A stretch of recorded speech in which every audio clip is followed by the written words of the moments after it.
Maybe I'll let everyone get seated. I'm going to tell you about your secret superpower maybe you didn't know you had. And it's so easy, trust me. Chimps do it. Bats do it. It's so easy, arguably. Even ants are capable of this specific behavior. You've held the door open for somebody coming into the library, right? Or maybe on the bus, you stood up so that an older person can sit down. If so, then congratulations, because you have wielded the magic of altruism.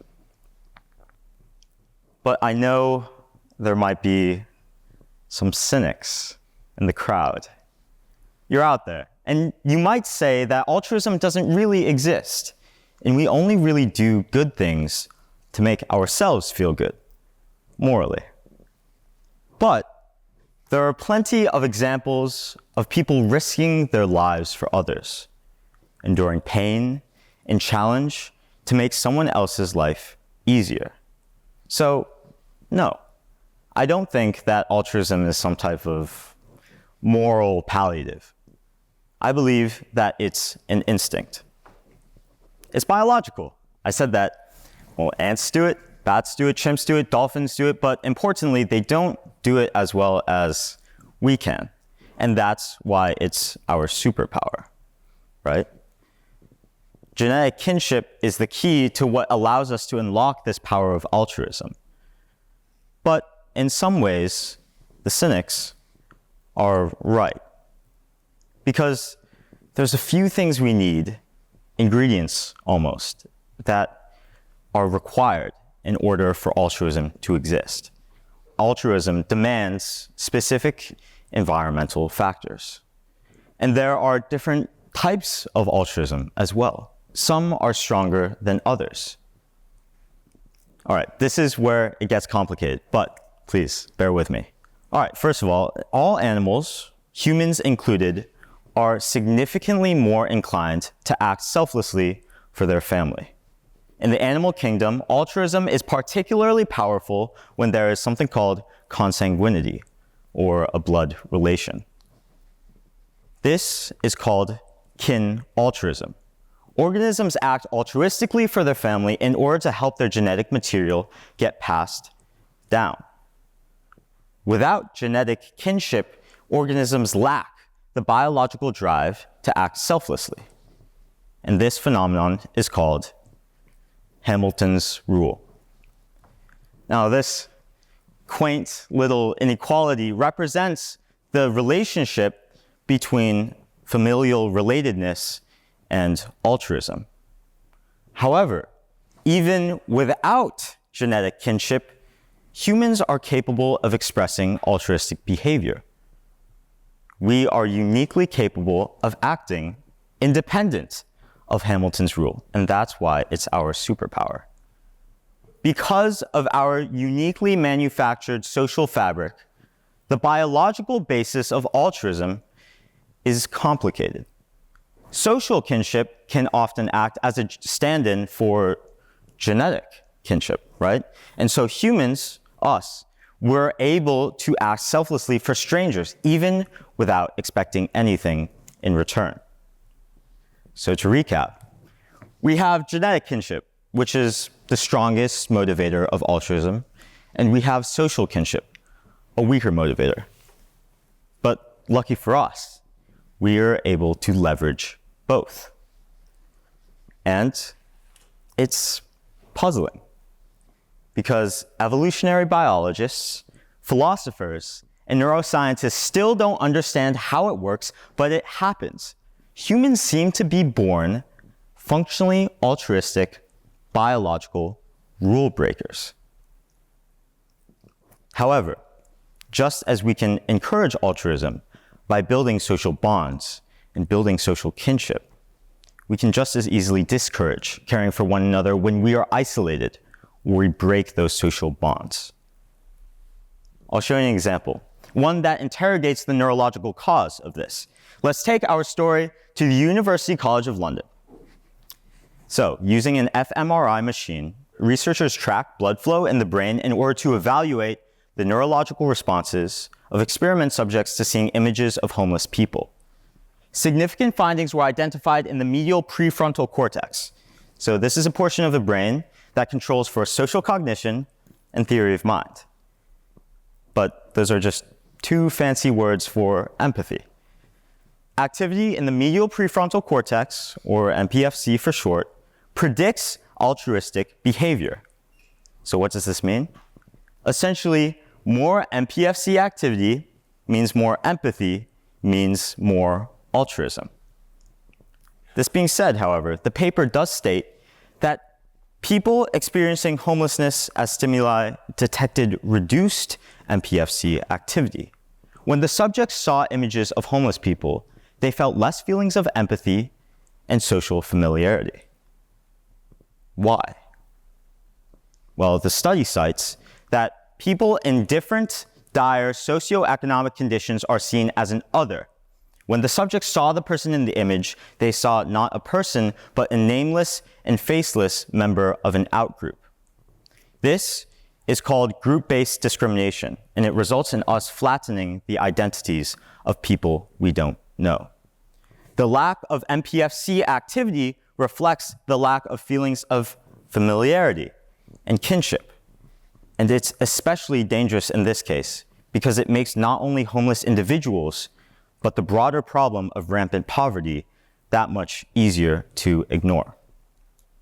Here, group-based discrimination is the technical term, yes, but anonymity, at least for our purposes today, may be a more fitting one. Because anonymity is the black box barrier that prevents us from accruing the social kinship that promotes altruism.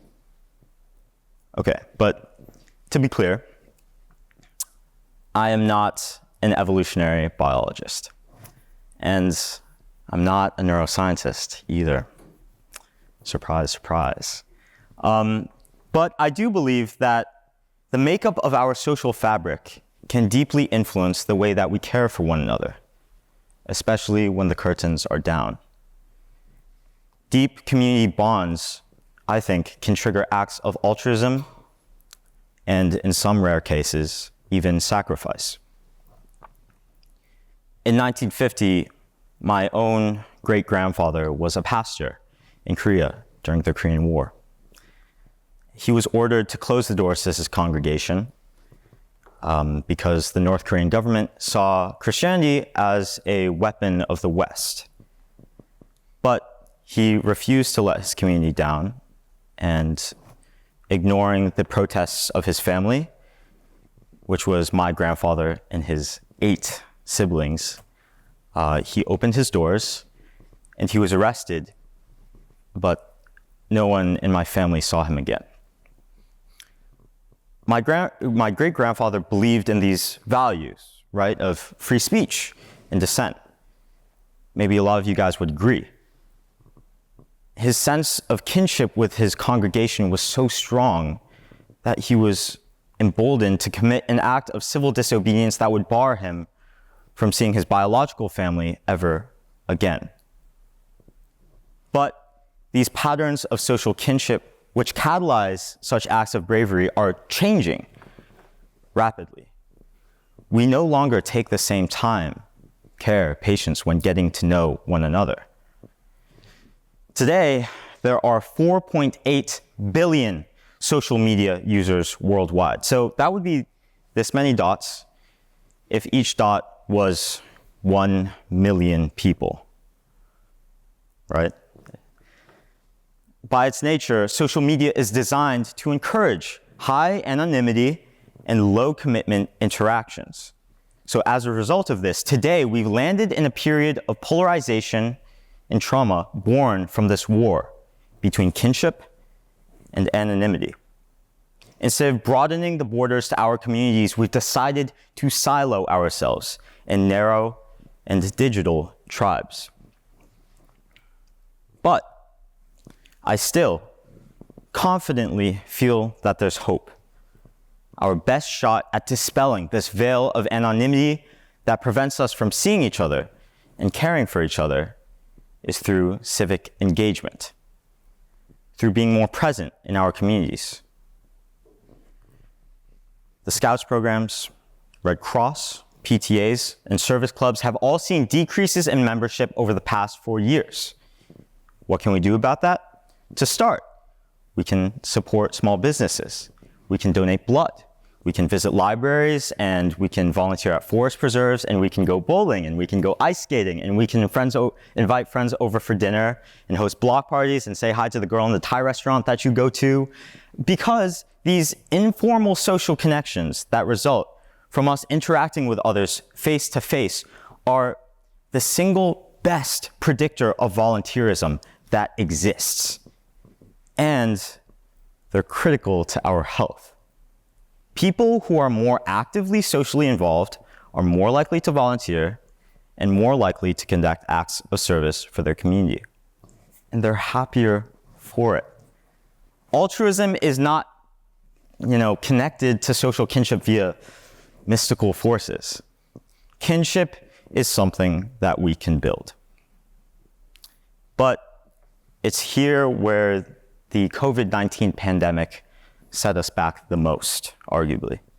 All of these places that I just mentioned, each vital to that fragile social fabric, closed down. I had just turned 14, and in the midst of my teenage angst, I thought that I was the only one, but I definitely wasn't. According to the World Health Organization, the prevalence of depression and anxiety increased by 25% during the pandemic. But as COVID has receded, my detachment did too. This past summer, I fielded calls from constituents at State Senator Martwick's office in Chicago. Our job was to meet needs, doing things like fighting utility shutoffs and helping to locate housing. But I remember most distinctly a call that I received from an elderly man. And for his privacy, today I'll say that his name was Henry. After having suffered a fall, Henry was looking to verify that he would still be receiving food stamps. And so I was able to verify his status through the Illinois Department of Human Services.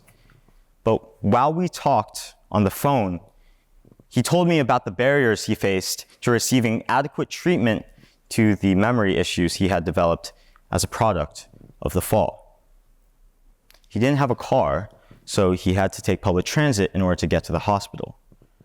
But public transit arrived so infrequently where he lived that he would sometimes have to travel and wait in Chicago's summer heat, up to 100 degrees in some parts of the city, and completely untenable for somebody in his condition. Barrier after barrier prevented him from receiving adequate access to basic physiological needs, food, and healthcare. So I never saw Henry's face.